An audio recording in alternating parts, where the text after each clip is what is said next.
Hola, ¿qué tal? ¿Cómo estás? Dios te bendiga. Bienvenido a nuestro programa Palabras de Vida. Permítame compartir contigo una reflexión que está en el libro de Amós. Amós capítulo 4, versículo 6, que dice: Yo les hice pasar hambre en todas sus ciudades y los privé de pan en todos sus poblados. Con todo, ustedes no se volvieron a mí, afirma el Señor.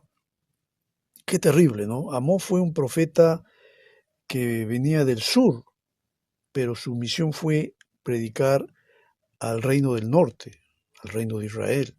Él era un pastor de la zona de Tecoa y era justamente de cerca de Judá. Y este hombre tenía todo el deseo de que la nación volviera su corazón a Dios. Él fue contemporáneo también, por ejemplo, con Isaías, con Oseas, con Miqueas. Él es considerado pues uno de los profetas menores que encontramos en el Antiguo Testamento. Y él estaba viendo la condición espiritual de la nación, que estaba mal.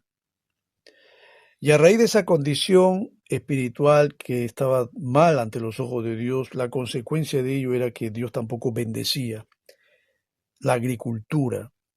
Había hambre. Yo les hice pasar hambre en todas sus ciudades, dice el Señor. Qué terrible.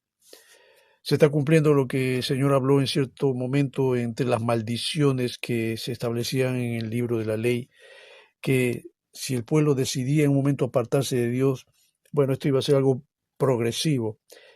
Dios iba a enviar una serie de calamidades y entre ellas el hambre.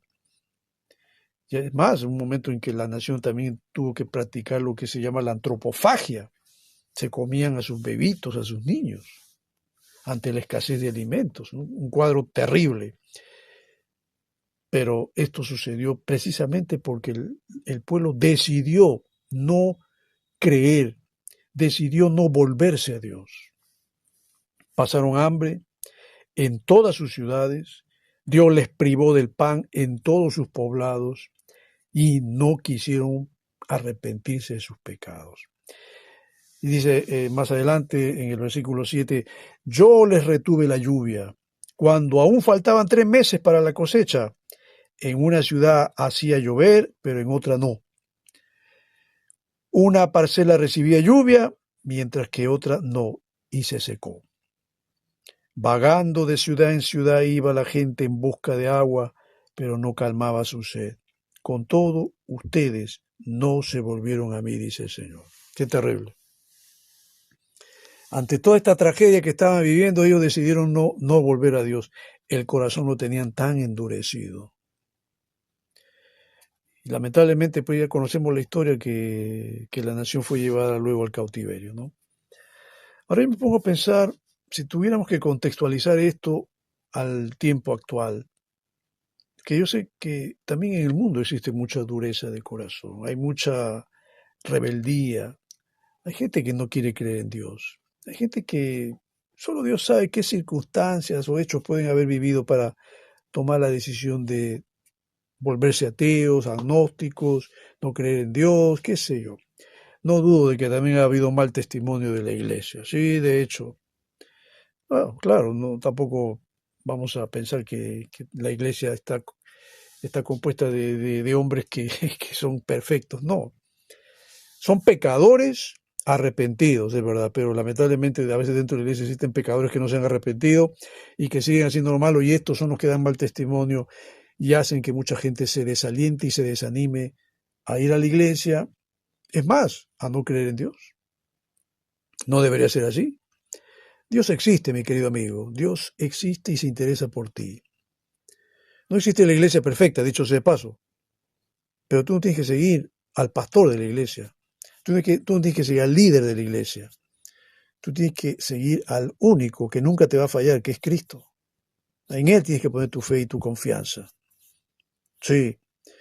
Dios quiere bendecirte, quiere ayudarte. En el mundo vemos que en lugares hay lamentablemente escasez, pobreza, miseria. Pero si tú te pones a pensar, muchos de esos lugares son lugares donde no existe tampoco el temor de Dios. No existe tampoco el deseo de buscar a Dios, existe el paganismo. existe la idolatría. La gente está vinculada a ídolos de madera, de piedra, de yeso. Adoran a ese tipo de objetos, pero no adoran al Dios verdadero. Y la Biblia dice que Dios está buscando verdaderos adoradores que lo adoren en espíritu y en verdad. Sí, mi querido amigo, en un mundo como el que nos toca vivir, donde hay más de 8.000 millones de habitantes, hay hambre, hay pobreza, hay todas estas cosas en varios lugares del mundo, mientras que en otros lugares existe también el otro lado de la moneda, existe abundancia, riqueza, y también los que tienen todo eso, pues también lo malgastan en vanidades y en todo tipo y suerte de perdiciones. Sí, existen los dos extremos. Dios no está a favor de ninguno de los dos. Dios está buscando a hombres que lo amen a Él y lo adoren de verdad. Y si tú quieres ser un verdadero adorador, tienes que arrepentirte de tus pecados y creer en Jesucristo para que seas salvo tú y tu casa. Y déjame decirte que este es el elemento que va a ayudarte a ti para que Dios más tarde pueda empezar a obrar y bendecirte.